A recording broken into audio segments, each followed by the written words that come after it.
Hello guys, it is World Cup final day, Spain versus Argentina at MetLife Stadium, and the biggest match in years kicks off tonight. Lionel Messi starts for Argentina, looking to win a second World Cup and cement his place in football eternity.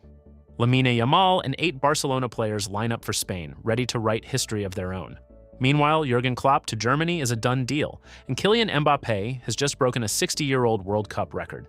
Quick favor. Smash that like button if you want more deep dives like these every day. So now let's get the show on the pitch. The 2026 FIFA World Cup final is set for MetLife Stadium in New Jersey, with Spain facing reigning champions Argentina. Kickoff is scheduled for 8 p.m. local time, though thunderstorms have prompted FIFA to monitor conditions closely. Hours before kickoff, Lionel Messi published a message of gratitude to his teammates and coaching staff, writing that whatever the result tonight, this Argentina team has already written a history that, in his words, no one will be able to erase. Lionel Messi is confirmed in Argentina's starting lineup for tonight's World Cup final against Spain. Julian Alvarez will partner him in attack, with Lautaro Martinez named among the substitutes. Spain's squad for tonight's final is packed with Barcelona talent. Lamine Yamal, Ferran Torres, Dani Olmo, Pau Cubarsí, Pedri, Eric Garcia, Gavi, and Joan are all set to represent the club at MetLife Stadium in New York City. Kylian Mbappé has taken the lead over Lionel Messi in the 2026 World Cup Golden Boot standings. Mbappé's tournament is over, but Messi still has tonight's final to close the gap or overtake him entirely. If Spain defeat Argentina tonight, they will hold the European Championship, the World Cup, and the Olympic Games title simultaneously. A near-impossible triple crown that no nation has ever achieved. Lionel Messi is listed as the overwhelming favorite to win the 2026 World Cup Golden Ball Award, with a reported 92% probability. A win tonight would make him the first player ever to claim the award 3 times.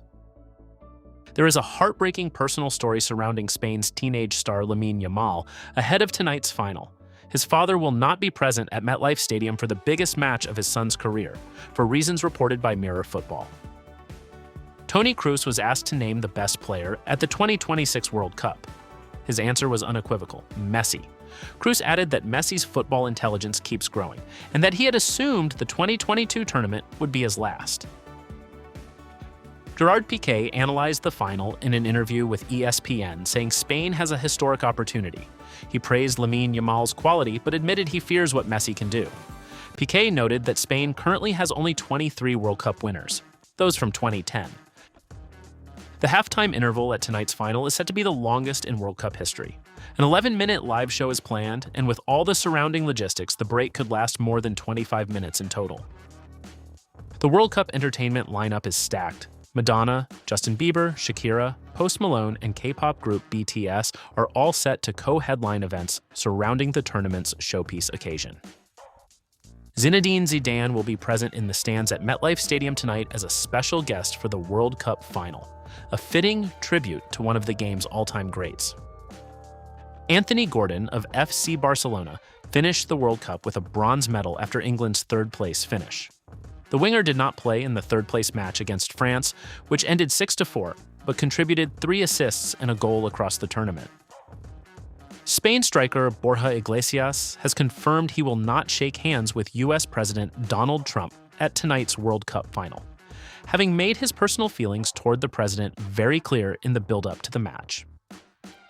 Jürgen Klopp is set to become Germany's new national team manager. According to an exclusive report from Florian Plettenberg, the deal is fully agreed, with Klopp contracted through the 2030 World Cup. He will succeed Julian Nagelsmann as Bundestrainer.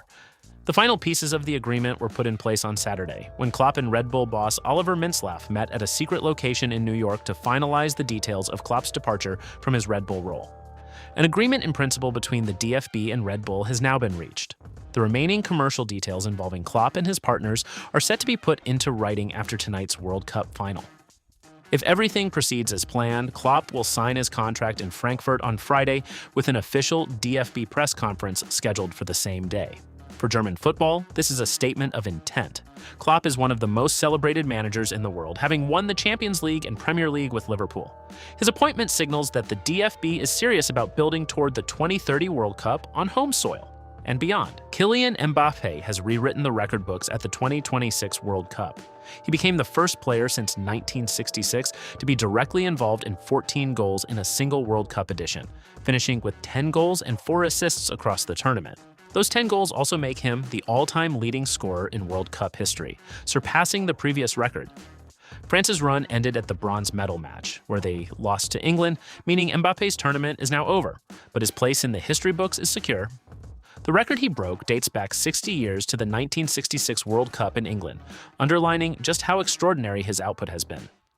For context, no player in the modern era had come close to that level of direct involvement in a single tournament.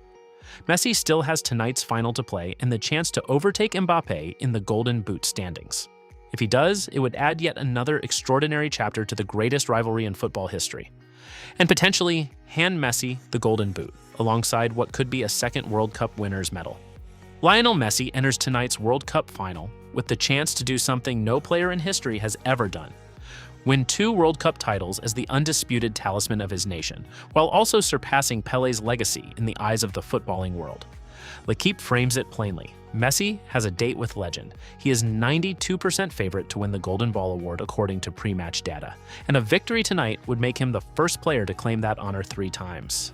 He is also within reach of overtaking Mbappé in the Golden Boot standings if he scores tonight.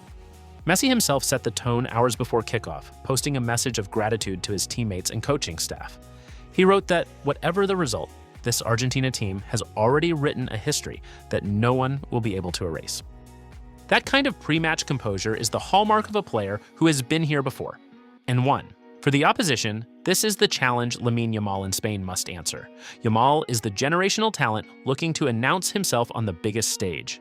But standing in his way is the player Toni Kroos called the best at this entire tournament, a man who, at his age, is somehow still getting better. Tonight's World Cup final at MetLife Stadium in New Jersey is the match the entire sport has been building toward. Spain, the reigning European and Olympic champions, face Argentina, the defending World Cup holders, in a clash that carries the weight of history on both sides. For Spain, the prize is unprecedented. A victory tonight would complete a triple crown: European Championship, Olympic Games, and World Cup, that no nation has ever held simultaneously. Their squad is built around a core of FC Barcelona players with Lamine Yamal, Pedri, Gavi, Dani Olmo, Pau Cubarsí, and Ferran Torres all set to start. It is a remarkably young team playing with remarkable confidence. Argentina arrive as defending champions with Messi and Julian Alvarez leading the attack. Lautaro Martinez is named among the substitutes, giving Argentina a powerful option from the bench. The Falklands banner controversy has added a political edge to the week's build-up, but on the pitch, Argentina's focus is singular: defend the crown. The MetLife Stadium holds 80,663 fans, and thunderstorms have threatened the planned kickoff time, with FIFA monitoring conditions. Whatever the weather, this is the match that defines the 2026 World Cup, and potentially the careers of everyone on that pitch. Guys, don't forget to like, comment, and subscribe for more exciting football news. Stay tuned for our next video. Until then, take care and see you soon.